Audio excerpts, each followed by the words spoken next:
오늘 저는 살아있는 양심인가라는 제목으로 말씀을 나누겠습니다.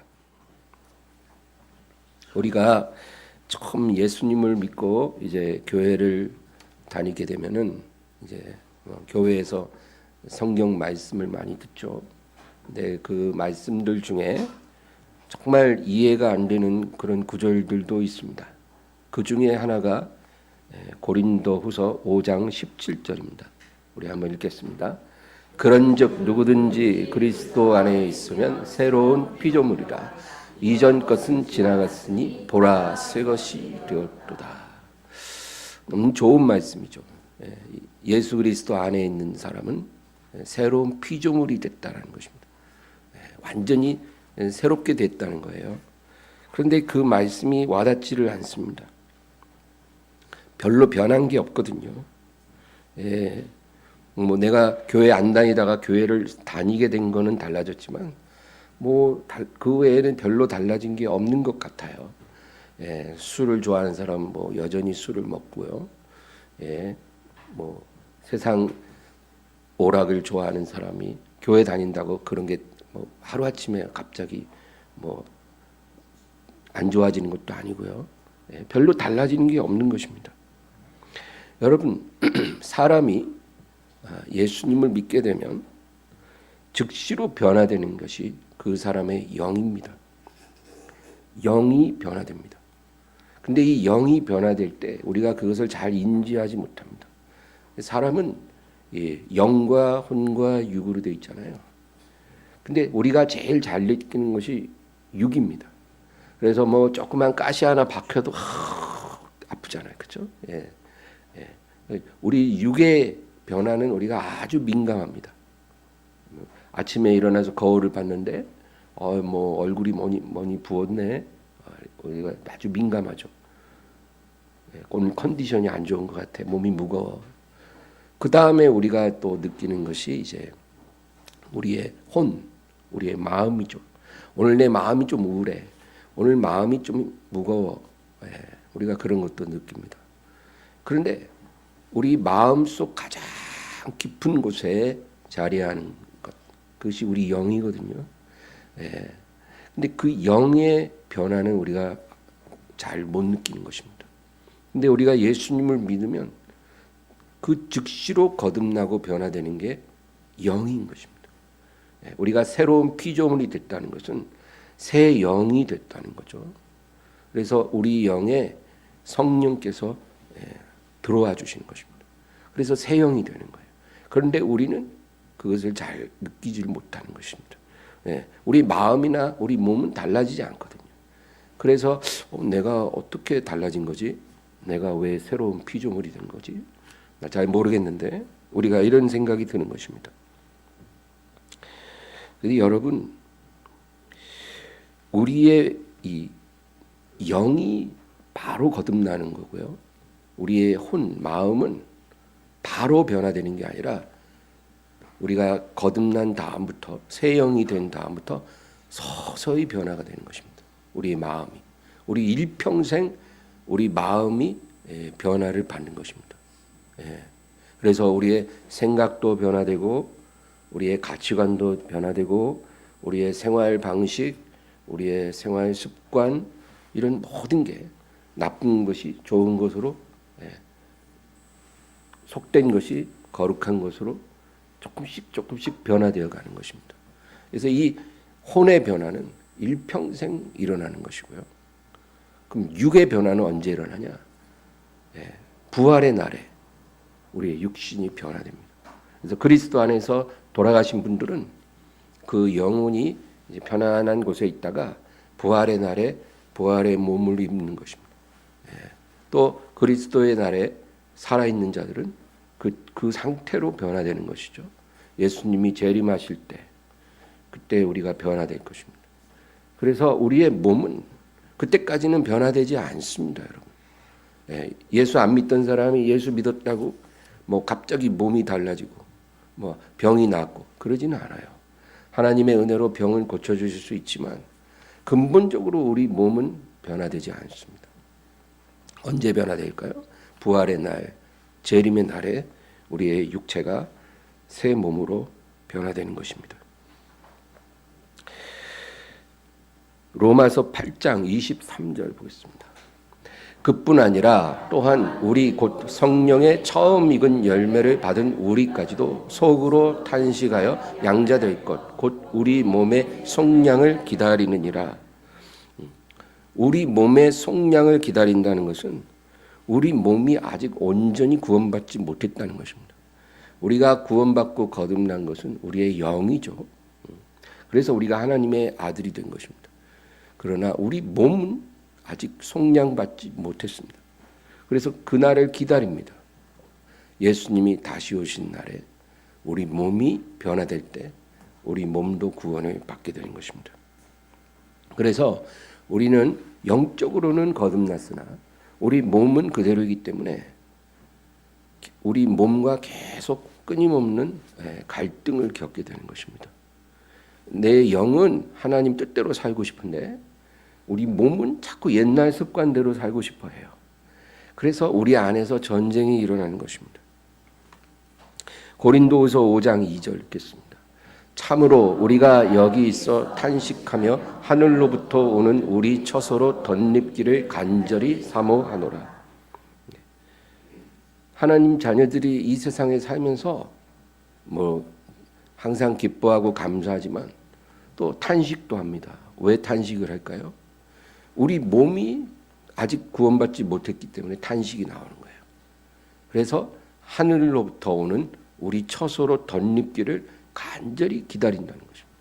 그 하늘로부터 오는 우리 처소가 뭐예요? 우리가 장차 입게 될 영원한 부활의 몸입니다. 그 몸으로 덧입을 길을 기다리는 것이죠.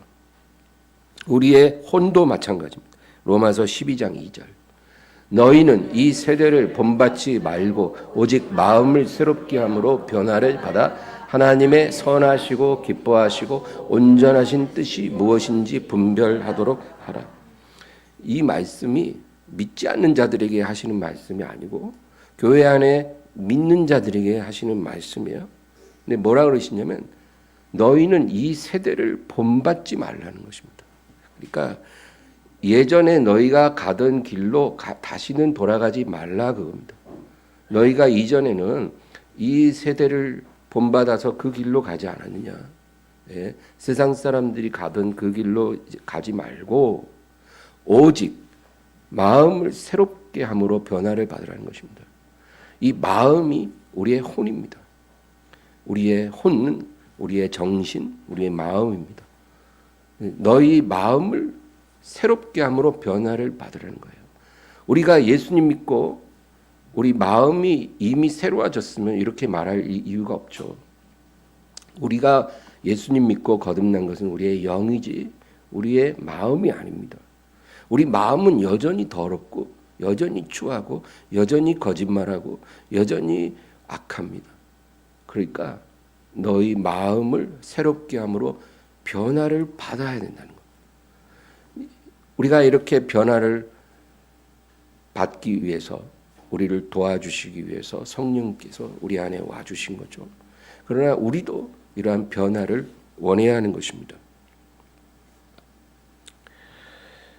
그래서 하나님의 선하시고 기뻐하시고 온전하신 뜻이 무엇인지 분별하고 그것을 따라가라는 것입니다. 이미 너의 영은 구원을 받았지만 너희 마음은 아직도 악하고 부패하니 마음을 새롭게 함으로 변화받아 하나님의 선하시고 온전하시고 기뻐하신 뜻을 깨닫고 그 길로 가라. 이것이 성도가 가야 할 길인 것입니다.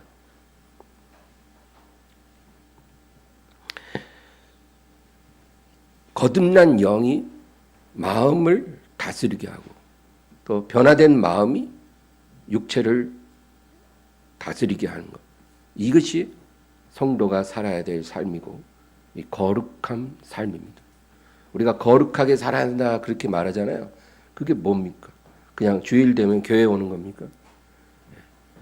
거룩한 삶을 산다는 것은 우리 안에 들어오는 성령으로 우리 영이 변화된 것처럼 우리 마음이 변화받기 시작하고 하나님의 선하시고 기뻐하시고 온전하신 뜻대로 살기 시작하고 그리고 우리 육체가 우리의 마음의 통제를 받는 것입니다. 그것이 거룩함입니다. 로마서 12장 1절. 그러므로 형제들아 내가 하나님의 모든 자비하심으로 너희를 권하노니 너희 몸을 하나님이 기뻐하시는 거룩한 산 제물로 드리라. 이는 너희가 드릴 영적 예배니라. 너희 몸을 하나님이 기뻐하시는 거룩한 산 제물로 드리라. 이는 너희가 드릴 영적 예배니라. 그러니까 우리 몸을 쳐서 복종시켜 하나님이 받으실 거룩한 산 제물로 드리라는 거예요. 그러니까 우리 몸을 항상 하나님이 기뻐하는 장소에 두고 하나님이 기뻐하는 일을 하도록 만드는 거예요. 우리 몸이. 그렇게 만드는 것이 뭐예요? 우리 마음이 그렇게 명령을 해야 되잖아요. 예. 그러면 그렇게 거룩한 마음이 되도록 우리 영이 또 마음을 다스리게 해야죠. 성령께서 주장하시게 해야죠. 이렇게 사는 것이 하나님이 받으실 영적 예배라는 겁니다. 우리가 예배라고 같은 예배가 아니라 이런 온전하고 영적인 예배를 우리 삶에서 드려줄 수 있도록 우리 자신을 변화시켜 가는 삶, 그것이 성도 삶의 가장 귀한 가치가 됩니다. 하나님을 위해 많은 봉사를 하고 매일 교회 가가지고 많은 일을 하고 헌금도 많이 드리고 그러면 그게 가장 훌륭한 것이 아니고요. 그것보다가 훨씬 더 중요한 것이 하나님이 받으시는 영적 예배를 드리는 사람이 되는 겁니다. 그거는 겉으로 드러나지는 게 아니라 나와 하나님과의 관계에서만 드러나는 거예요. 우리의 거듭난 영이 성령의 인도하심에 순종하고 우리 마음이 영에 순종하고 우리의 몸이 우리 마음에 순종하는 그런 삶을 사는 것입니다. 성도의 일생 동안 일어나는 싸움이 있습니다. 그 싸움이 어디서 일어날까요? 우리의 마음에서 일어납니다. 왜냐하면 우리의 영은 이미 예수님의 피로 거듭났기 때문에 이미 승리한 것입니다. 여러분, 우리가 예수님을 온전히 믿으면 우리 영의 성령님이 와 계시잖아요. 그건 누구도 빼앗을 수 없습니다. 그러니까 우리의 구원은 잃어버리지 않는 거예요. 우리가 일부러 예수님을 버리지 않는 한 우리가 아무리 연약해서 죄를 짓고 쓰러지고 또 일어나고 또 쓰러지고 또 일어나고 또 쓰러지고 해도 우리의 영에 계신 성령님의 임재는 사라지지 않습니다. 그래서 내가 이렇게 죄 짓고 살면 너무 형편없는 사람이기 때문에 내가 구원이 취소되지는 않을까? 여러분, 그렇지는 않습니다. 우리가 항상 가난한 마음으로 회개하면 하나님은 우리의 구원을 취소하시지 않습니다. 그래서 우리 영은 이미 구원받았기 때문에 승리한 싸움입니다. 거기서는 전쟁이 일어나지 않습니다. 그리고 우리 몸도 무슨 전쟁한 장소가 아닙니다.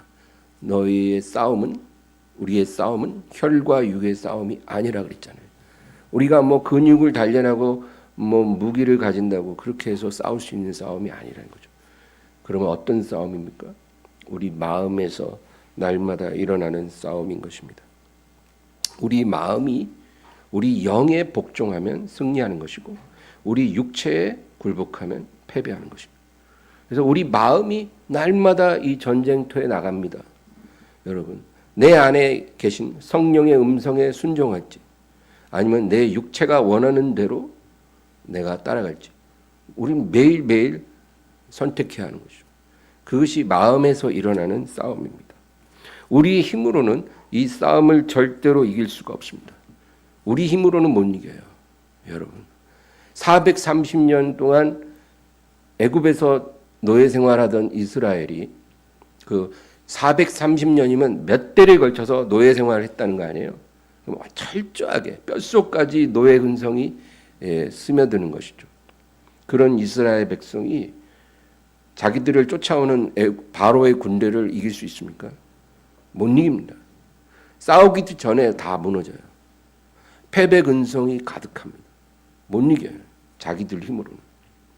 그것처럼 우리도 너무나 죄에 익숙해진 사람들이기 때문에 우리 힘으로는 우리 마음의 싸움에서 이길 수가 없습니다.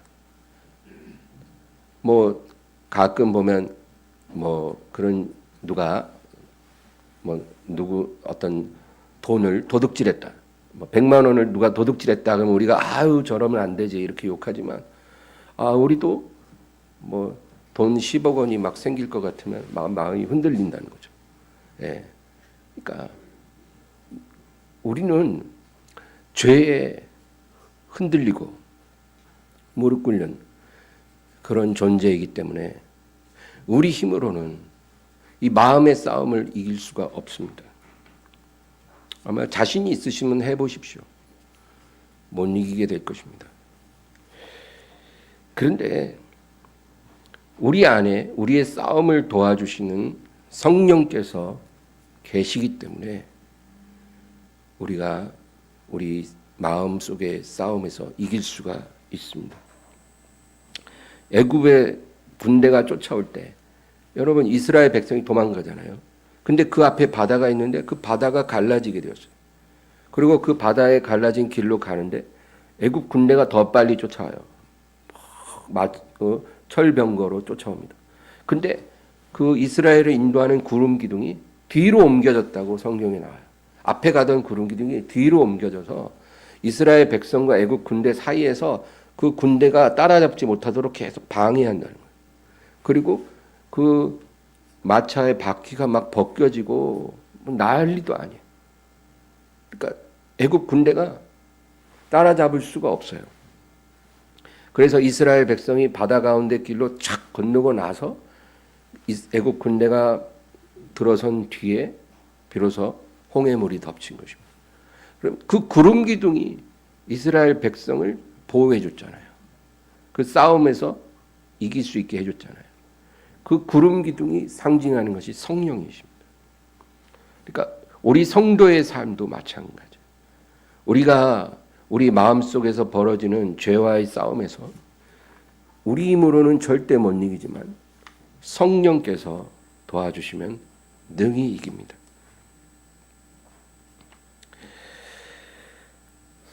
성령님은 우리의 삶을 어떻게 도우실까요? 오늘 특별히 양심이라는 주제로 우리가 성령님의 역사에 대해서 살펴보려고 합니다. 우리는 어떤 싸움을 한다 그러면 항상 우리의 적이 외부에서 올 거라고 생각을 하죠. 여러분, 외부의 적보다 더 무서운 게 내부의 적입니다. 배가 바다를 지날 때 거센 파도에 침몰하는 경우도 있겠지만 그거보다 더 무서운 거는 수면 밑에 있는 배 밑창에 구멍이 나잖아요. 그러면은 어떤 배도 침몰합니다.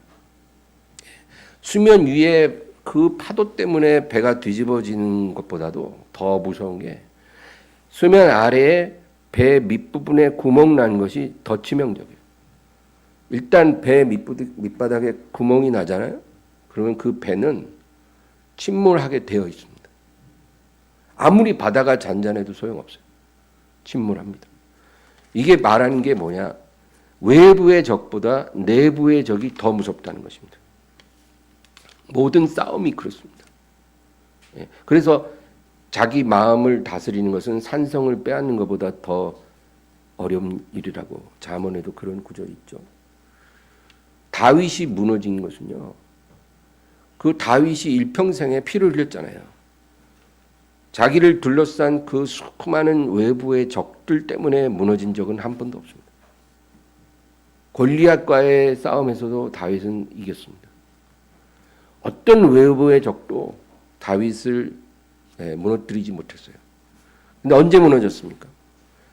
평안할 때, 자기의 왕궁에서 거닐 때, 어느 날 갑자기 예고 없이 다가온 그 유혹에 무너진 것입니다.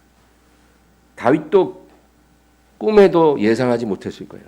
그날 오후에 자기가 어떻게 무너져서 심지어는 그 남편을 살해하기까지 자기가 그렇게 망가질 수 있으리라고는 다윗조차도 생각하지 못했을 것입니다. 여러분, 이것이 내부에서 나타나는 그 적이 가장 치명적이라는 겁니다. 죄가 들어오면 하나님을 섬기는 거룩한 천사도 타락천사가 됩니다. 천사도 그렇게 타락해요. 죄가 들어오면. 하나님의 백성도 죄가 들어오면 아버지를 떠난 탕자가 됩니다. 목사도 무너지고 장로 권사도 무너집니다. 죄가 들어오면 다 무너집니다. 누구도 예외가 없습니다. 우리가 연약하여 죄를 범할 때, 우리가 어리석어서 잘못된 길로 갈 때 우리 양심이 우리를 책망합니다. 우리의 양심이 제일 먼저 우리를 책망해요. 우리가 잘못을 범하면. 그 양심이 뭘까요, 여러분? 우리 안에 있는 영입니다. 우리 안에 있는 영이 곧 양심입니다. 영이 느끼는 아주 예민한 감각을 양심이라고 하는 것입니다. 우리 안에 있는 영은 그리스도의 피로 거듭난 영이잖아요. 그러니까 우리 영이 살아났기 때문에 우리 양심도 살아나는 것입니다. 그래서 우리가 잘못을 범할 때 제일 먼저 우리에게 알려주는 것이 이 양심입니다. 그리스도의 피로 거듭나지 않은 양심은 성령이 없는 양심이죠. 무감각한 양심을 말합니다. 예수님 믿고 거듭나지 않으면 그 양심도 거듭나지 못합니다. 그래서 죽은 양심이죠. 양심의 기능을 못하는 양심입니다. 디모데전서 4장 1절 2절. 그러나 성령이 밝히 말씀하시기를 후일에 어떤 사람들이 믿음에서 떠나 미혹하는 영과 귀신의 가르침을 따르리라 하셨으니 자기 양심이 화인을 맞아서 외식함으로 거짓말하는 자들이라. 화인을 만나는 것은 불로 지지는 거죠. 그러면 그 살에 있는 감각이 다 없어지죠. 그러니까 아무 느낌이 없는 것입니다. 양심이 이렇게 돼버리는 것입니다. 그런데 예수님을 믿게 되면 성령이 우리 영에 들어오셔서 영이 살면서 양심이 다시 제 기능을 갖게 되는 것입니다. 양심은 우리 영이 느끼는 감각입니다. 영이 느끼는 감각. 이게 양심입니다. 그래서 하나님이 우리에게 주신 제일 큰 축복이 이 양심이 살아나는 것입니다. 그래, 양심이 살아야 죄를 죄로 느끼고 하나님께 죄를 고백하게 되고 그래야 우리가 다시 일어설 수가 있고 하나님의 생명으로 들어갈 수 있게 되는 것입니다. 이 양심이 죽어 있으면 죄를 지으면서도 죄인 줄을 못 느껴요. 죄라는 느낌을 못 가져요. 아무 괴로움이 없어요. 그런데 어떻게 해결합니까? 회개 없이 어떻게 구원받습니까? 시편 73편 21절에서 23절. 내 마음이 산란하며 내 양심이 찔렸나이다. 내가 이같이 우매 무지함으로 주 앞에 짐승이오나 내가 항상 주와 함께하니 주께서 내 오른손을 붙드셨나이다. 내가 우매무지한 짐승 같아도 성령이 내 양심을 찌르심으로 내가 죄로 완전히 넘어지지 않도록 나를 붙잡아 주신다, 그 의미입니다. 내가 아무리 어리석고 연약해도 양심이 살아나면 그 양심의 찔림으로 내가 하나님께 나아가게 되고 그래서 하나님이 붙들어 주시는 은혜를 받는다는 것입니다. 하나님의 자녀가 죄를 짓고 그리고 양심의 찔림을 받는데 회개하지 않잖아요. 그럼 얼마나 괴로운지 몰라요. 여러분, 거듭난 사람과 거듭나지 않은 사람 딱 봐도 알 수 있는 게 뭐냐면 거듭난 사람은 죄를 지으면 양심이 괴로워서 오래 못 버팁니다. 그래서 하나님 앞에 회개하지 않으면 못 살아요. 그 사람 거듭난 사람이기 때문에 그렇습니다. 근데 거듭나지 않은 사람들이 더 많죠. 훨씬 많죠. 그럼 거듭나지 않은 사람의 공통점은 죄를 지어도 괴롭지를 않아요. 잘못된 길을 가도 고통을 안 받아요. 그냥 편안합니다. 편안하죠. 회개하지 않습니다. 그게 거듭나지 않았기 때문에 그런 것입니다. 혹시 나는 죄를 지어도 아무렇지도 않거든요. 그런 분이 계시면 나 아직 거듭나지 않은 거다 이렇게 생각하시면 돼요. 우리가 거듭났다는 것은 우리 영이 새로워지고 양심이 살아났다는 것을 의미합니다. 그래서 하나님 자녀가 거듭났는데 죄를 짓고 회개하지 않을 때가 또 있어요. 그러면 얼마나 괴롭습니까? 그 괴로움을 다윗이 시편 32편에서 잘 묘사했습니다. 시편 30편 3절 4절. 내가 입을 열지 아니할 때 종일 쉬는 밤으로 내 뼈가 쇠하였도다. 주의 손이 주야로 나를 누르시오니 내 진액이 빠져서 여름 가뭄에 마름같이 되었나이다. 성령께서 다윗의 마음을 주야로 누르십니다.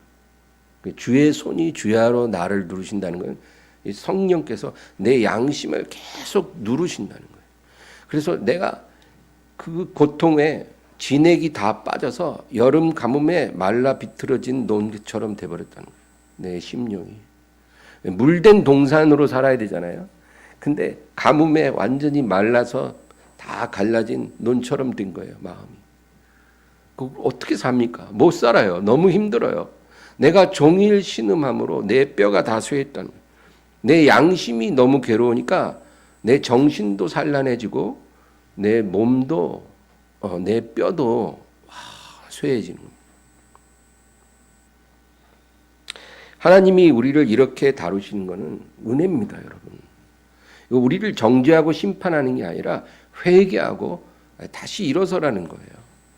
얼마나 감사합니까? 그 뒤에 5절 보겠습니다.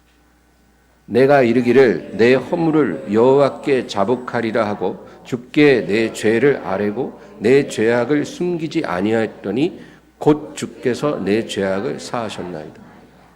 곧 주께서 내 죄악을 사하십니다. 우리가 진실로 회개하면 하나님이 한 달 뒤에 용서하리라 이런 적은 없어요. 바로 용서해 주십니다. 얼마나 감사합니까? 다윗이요 남의 아내 빼앗았잖아요. 그리고 그 남편 죽였잖아요. 그리고 회개 바로 안 했어요. 몇 달 동안 딱 입 씻고 살았어요. 나단 선지자가 올 때까지 절대 회개하지 않았어요. 아무도 모르리라. 하나님은 아시는데도 그 다윗이 그렇게 완고해졌어요. 근데 나단 선지자가 이제 책망하니까 회개했잖아요. 그러니까 회개하니까 나단 선지자가 뭐라 그러는지 아세요? 여호와께서 당신의 죄를 사하셨나이다. 그 험한 죄를 지어도요.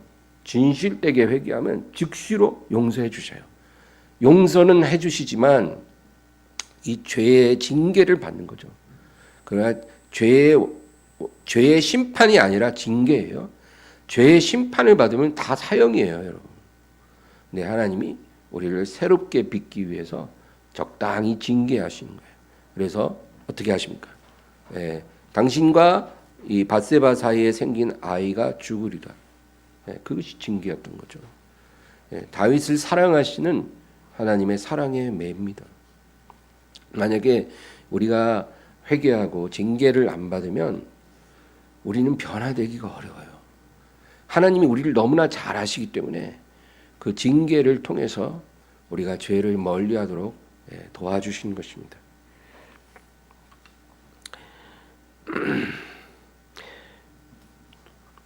요한복음 8장에 보면 유대인들이 어느 날 예수님을 시험해 보려고 간음하다가 잡힌 여자를 끌고 와요. 그래서 예수님 앞에 탁 세워놓고 선생이요, 율법에는 이런 여자를 돌로 치라고 했는데 당신은 뭐라고 하시겠습니까?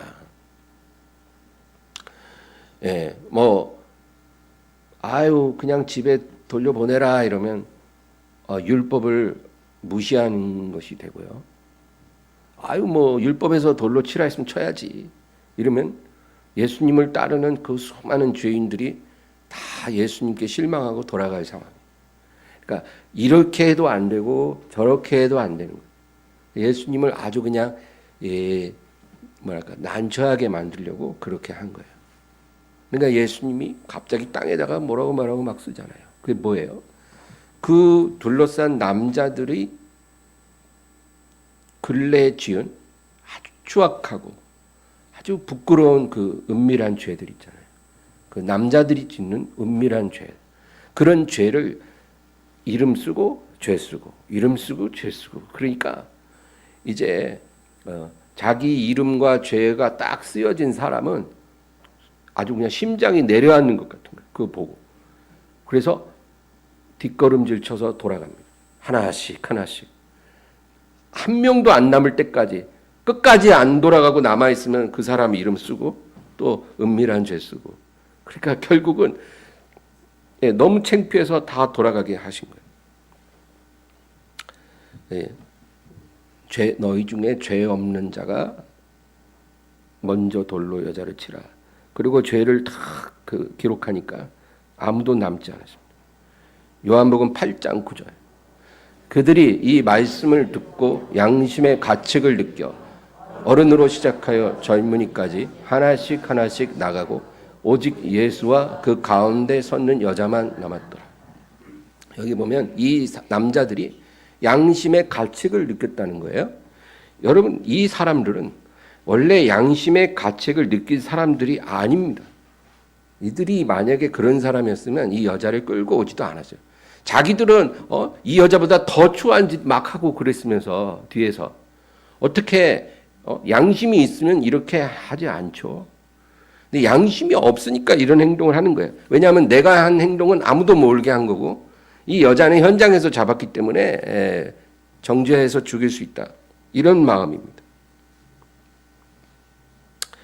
그런데 예수님에 의해서 낱낱이 그들의 죄가 드러나고 밝혀지니까 그냥 수치스러워서 도망간 거예요. 더 이상 거기 있을 수가 없어서.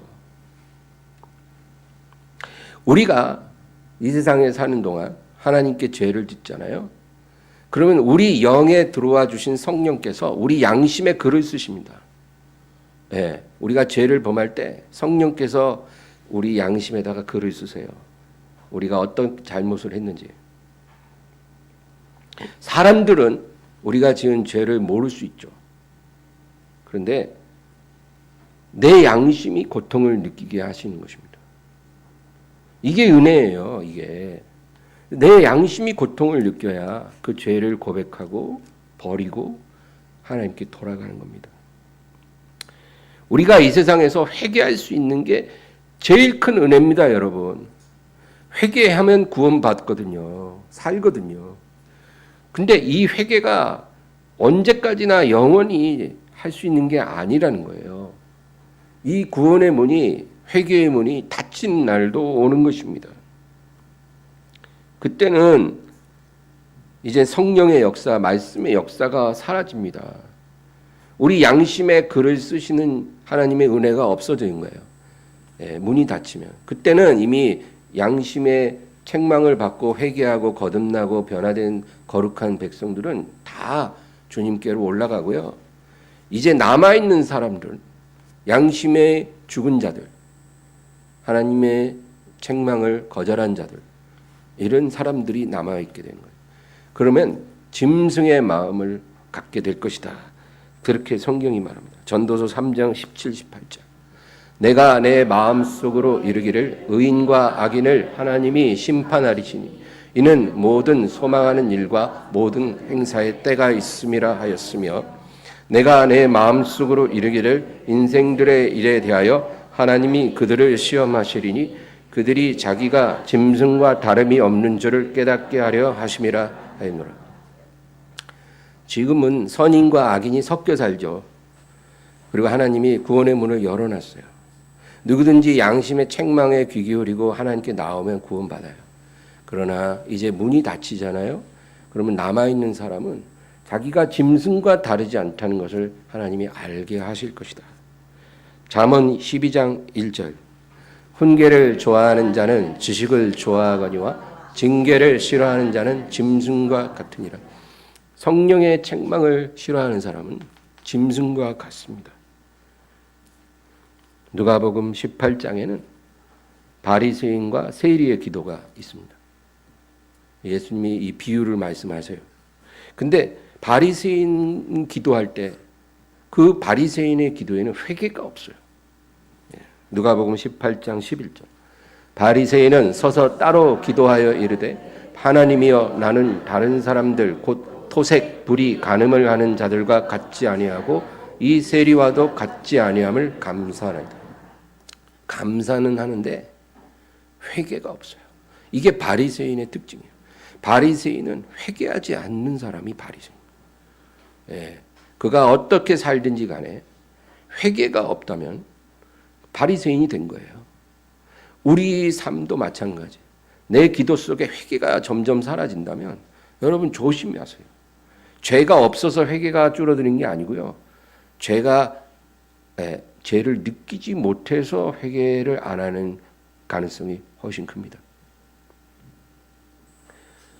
이 바리새인은 회개가 없습니다. 자기가 다른 사람보다 의롭기 때문에 뭐 회개할 게 별로 없다는 거예요. 자기는 뭐 내가 뭐 술을 먹어, 내가 뭐 술집을 가, 내가 뭐 바람을 펴, 내가 나 부정한 돈을 벌어, 내가 뭐 남에게 돈 빌려서 안 갚았어, 내가 뭐 잘못한 게 뭐가 있어, 나 교회도 잘 가, 11조도 잘 내, 내가 뭐 문제가 없는데, 이런 생각이 꽉 들어찬 거예요. 그런데 세리의 기도는 어떻습니까? 13절. 세리는 멀리 서서 감히 눈을 들어 하늘을 쳐다보지도 못하고 다만 가슴을 치며 이르되 하나님이여 불쌍히 여기소서 나는 죄인이로소이다 하였느니라. 이 세리의 기도는 온통 회개밖에 없어요. 참 어떻게 보면 이 바리새인이 더 훌륭해 보여요.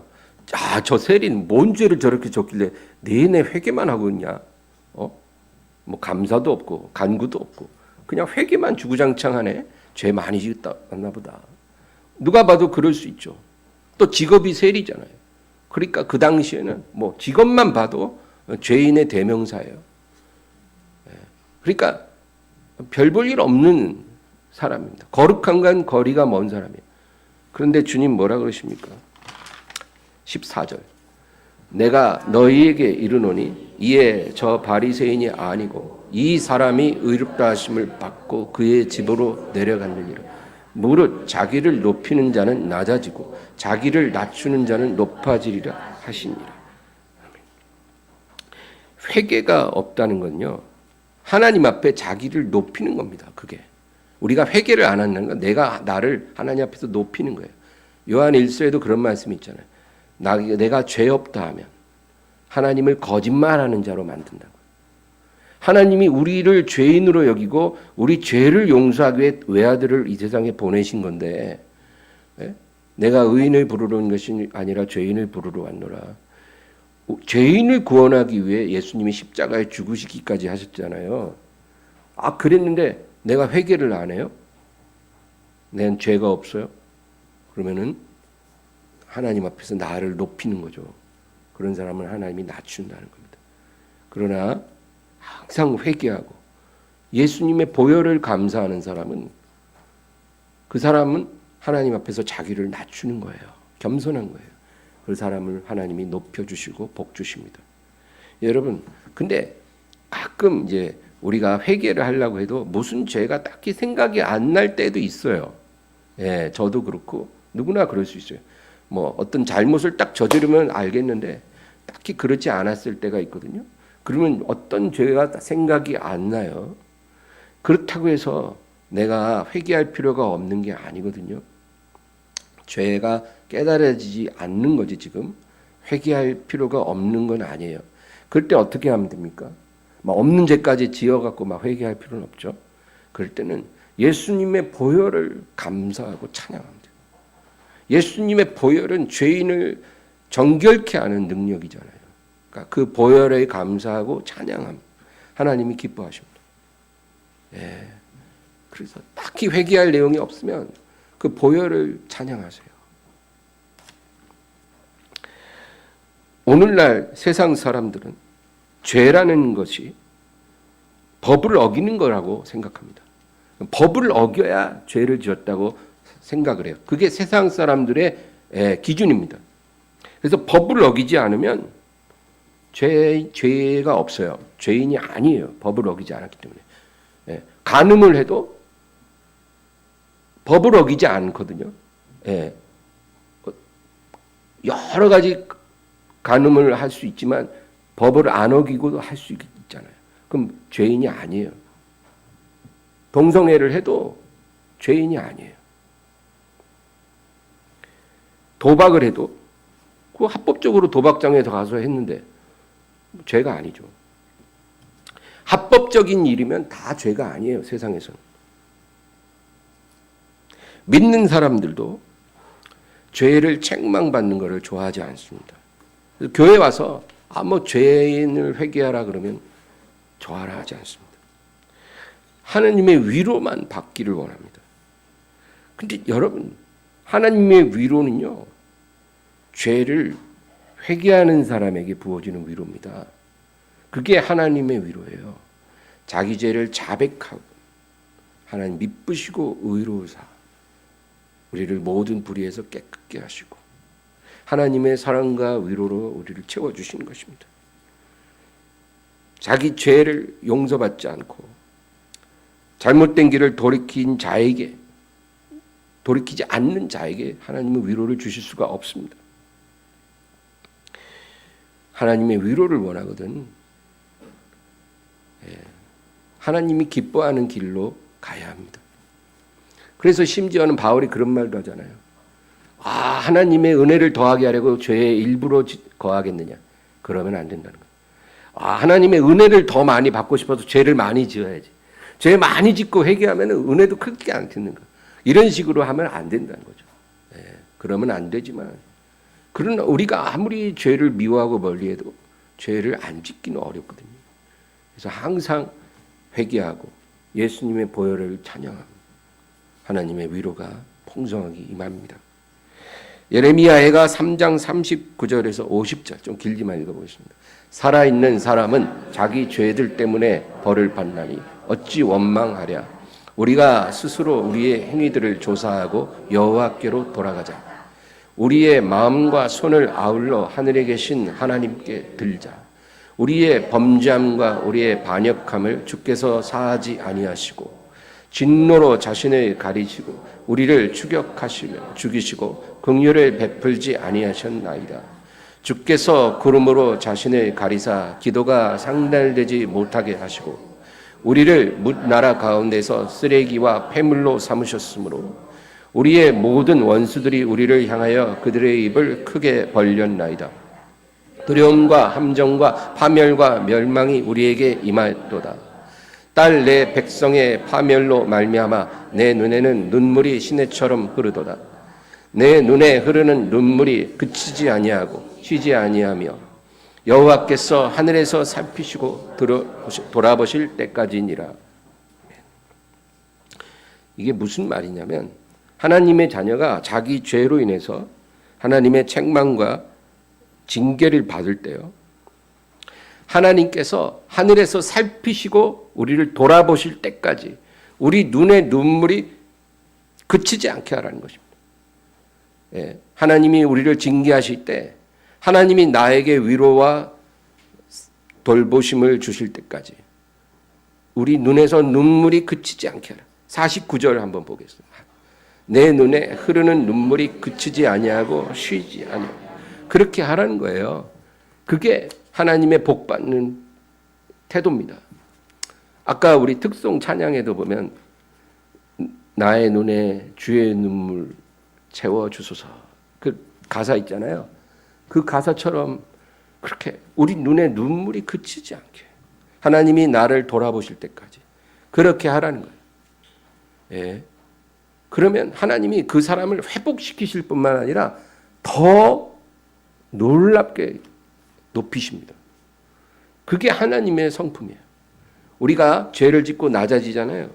그러면 하나님이 우리를 아프게 하셔요. 그런데 우리 눈에 눈물이 그치지 않게 하고 하나님이 살피시고 돌아보실 때까지 인내하면 하나님의 때가 될 때 그 때가 뭐예요? 카이로스라 했죠. 카이로스. 때가 되면, 하나님이 응답하실 때가 되면 하나님이 우리를 회복시키시고 높이십니다. 그래서 하나님의 성품을 우리가 알게 되고 너무 감사할 뿐만 아니라 하나님을 사랑할 수밖에 없고 또 하나님을 두려워할 수밖에 없어요. 하나님은 죄를 용납하지 않지만 죄를 버리고 돌이키면 말할 수 없는 은혜를 베풀어 주시거든요. 그래서 우리가 하나님을 나에게 맞추는 게 아니라 내가 하나님을 맞추는 법을 깨닫게 되는 거예요. 그렇게 살아가는 것이 복이 있다는 것입니다. 히브리서 9장 14절. 하물며 영원하신 성령으로 말미암아 흠없는 자기를 하나님께 드린 그리스도의 피가 어찌 너희 양심을 죽은 행실에서 깨끗하게 하고 살아계신 하나님을 섬기게 하지 못하겠느냐. 하나님이 그 자녀에게 주시는 가장 큰 축복이 양심의 살아나게 하시는 거예요. 예. 영원하신 성령으로 말미암아 흠없는 자기를 하나님께 드린 그리스도의 피가 어찌 너희 양심을 죽은 행실에서 깨끗하게 하지 못하겠느냐는 거예요. 예수님의 보혈은 능력이 있습니다, 여러분. 어떤 능력이냐면 우리 양심을 죽은 행실에서 깨끗하게 한다. 이 말은 죽은 양심을 살아나게 한다 그거예요. 우리 양심이 죽었으니까 죽은 행실을 하잖아요. 그러고도 괴로움을 못 느끼잖아요. 근데 그 죽은 양심이 살아나게 하는 거예요. 무엇이? 그리스도의 피가 우리 양심을 살아나게 합니다. 그래서 살아계신 하나님을 온전히 섬기게 하신다는 거예요. 이게 하나님의 가장 큰 축복입니다. 이제 마지막으로 오늘 본문 히브리서 10장 21, 22절 읽겠습니다. 또 하나님의 집 다스리는 큰 제사장이 계심에 우리가 마음의 뿌림을 받아 악한 양심으로부터 벗어나고 몸은 맑은 물로 씻음을 받았으니 참 마음과 온전한 믿음으로 하나님께 나아가자. 하나님의 집 다스리는 큰 제사장이 누굽니까? 예수님이죠. 예수님은 영원한 유일하신 대제사장이시죠. 그래서 예수님께서 자기 피를 가지고 휘장을 지나 지성소에 들어가십니다. 원래 구약에서는 대제사장이 짐승의 피를 받아서 그리고 1년에 한 번 휘장을 지나 지성소에 들어가서 그 속죄소 앞에서 피를 뿌리거든요. 근데 이제 예수님은 영원한 대제사장이시잖아요. 그러니까 자기 피를, 짐승의 피가 아니라 흠없는 자기 피를 가지고 친히 휘장을 지나 지성소로 들어가셔서 우리를 속죄하십니다. 영원한 속죄를 이루셨기 때문에 그 이후로는 어떤 속죄제가 더 이상 필요치가 않고 예수님의 이름을 힘입어 지성소에 담대히 나아가는 것이죠. 그래서 예수님으로 말미암아 우리가 마음의 뿌림을 받아 무엇이요? 피가 악한 양심으로부터 벗어나고, 그러니까 우리 죽은 양심이 악한 양심이 선한 양심으로 살아있는 양심으로 살아난다는 것입니다. 그리고 몸은 맑은 물로 씻음을 받았다. 이거는 우리가 날마다, 여러분 우리가 날마다 샤워하잖아요. 물로 우리 몸을 씻잖아요. 예. 그런 것처럼 우리가 날마다 살아난 양심으로 책망을 받아 우리 죄를 회개하는 걸 말해요. 우리가 예수님의 피로 양심이 살아났으니까 얼마나 양심이 민감해요. 그러니까 내가 남편한테, 아내한테 말 한마디 잘못해도 내가 잘못했다 바로 느끼거든요. 회개해야죠. 회개하고 하나님 제가 실수했어요. 잘못했어요. 이렇게 우리가 선한 양심으로 날마다 물로 목욕함 같이 회개함으로 우리 죄를 씻는 걸 말해요. 그렇게 사는 것이 참 마음과 온전한 믿음으로 하나님께 나아가는 것입니다. 여러분, 우리가 이렇게 살아야 하나님이 우리를 인정하고 축복하시고 받아주십니다. 근데 이 악한 양심이 남아있는 사람들은 죄를 죄가 아니라고 하고 죄를 자꾸 합리화한 그런 죽은 양심을 가지고 살면 안 되는 것이죠. 예수님의 보혈의 능력이 우리의 죄를 씻을 뿐만 아니라 우리의 죽은 양심을 살아나게 하셔서 우리의 죄를 깨닫게 하시고 날마다 회개하게 하시고 하나님의 거룩한 보좌 앞에 참 마음과 온전한 마음, 믿음으로 나아가게 해주시는 것입니다. 기도하겠습니다. 하나님 아버지, 예수님의 보혈을 찬양하며 감사하게 하시고 그 보혈의 능력으로 우리를 날마다 새롭게 하사 착한 양심, 선한 양심, 살아있는 양심으로 영원하신 하나님을 섬기며 살게 하여 주시옵소서. 아버지, 우리를 구원하신 은혜 너무나 감사합니다. 그러나 구원받았고 영이 거듭났다고 거기에 만족하고 안주하지 말고 날마다 살아난 양심으로 우리 죄를 고백하며 죄를 버리며 하나님의 선하시고 기뻐하시고 온전하신 뜻을 분별하여 순종하며 삶으로 하나님께 영광 돌리는 저희들이 다 되게 하사 부활의 날에 우리 주님 앞에 점도 없고 흠도 없이 다 설 수 있도록 축복해 주시옵소서. 예수님의 이름으로 기도합니다. 찬양 부르고 기도하겠습니다.